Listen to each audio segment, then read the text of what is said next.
Hey there, here's a look at the combination we worked on today. It started off with some hip bumps that we were doing to a double bump.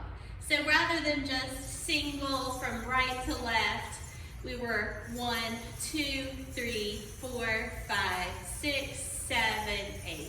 So when you're bumping that hip, you kind of go out on that side and kind of shift your weight to that side to keep it over there, and then slide out to the other side and keep it there.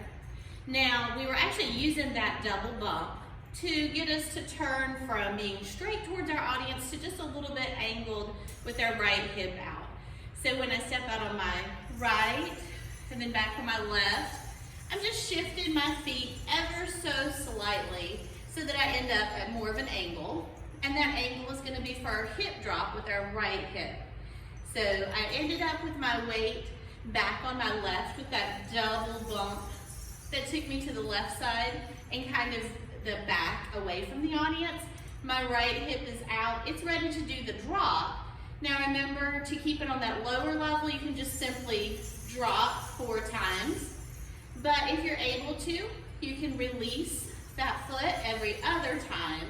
So it would be 1, 2, 3, 4. Or 1, 2, 3, 4. Depending on which level you're doing.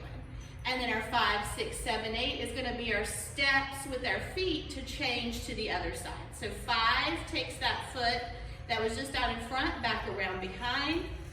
6, 7, 8. Now we're in position to do the drops with our left.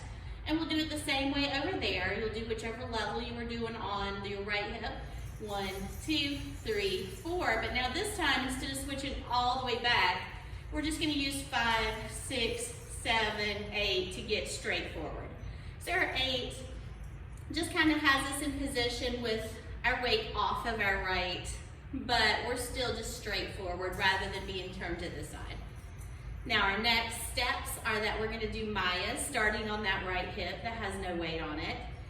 So we're going to go right, left, right. And remember that Maya is what we're calling a vertical figure 8. So my hip is going up, out, down, and in on each side.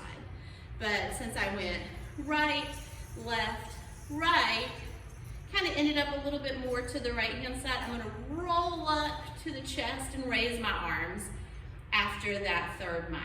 So that roll up starts in the pelvis, tucking up, and then we're squeezing in our abs, and then lifting the chest. And our arms, which had been framing our hips, are going to rise up with it. Now we're ready to go with the left Maya. So I'm going to take those arms back down, left, right, left, roll it up, and keep the arms up here, because now we're going to do a shoulder shimmy and just walk in our own personal circle for the next 8. So 1, 2, 3, 4, 5, 6, 7, 8. Get you all the way around to the front. So shoulders are shimmying, which is just pushing each shoulder forward, opposite of each other. And our steps, even though we're taking an 8 count, it's more like 4 steps to get turned all the way around. And now that we're back at the front again, we're ready to start all over from the beginning with our double hip bumps.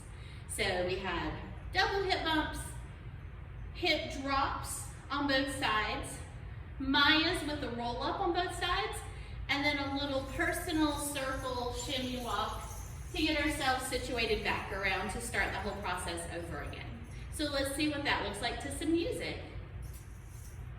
Let's just start off with some single bumps to find our rhythm. 1, 2, 3, 4, 5, 6, 7, 8, double.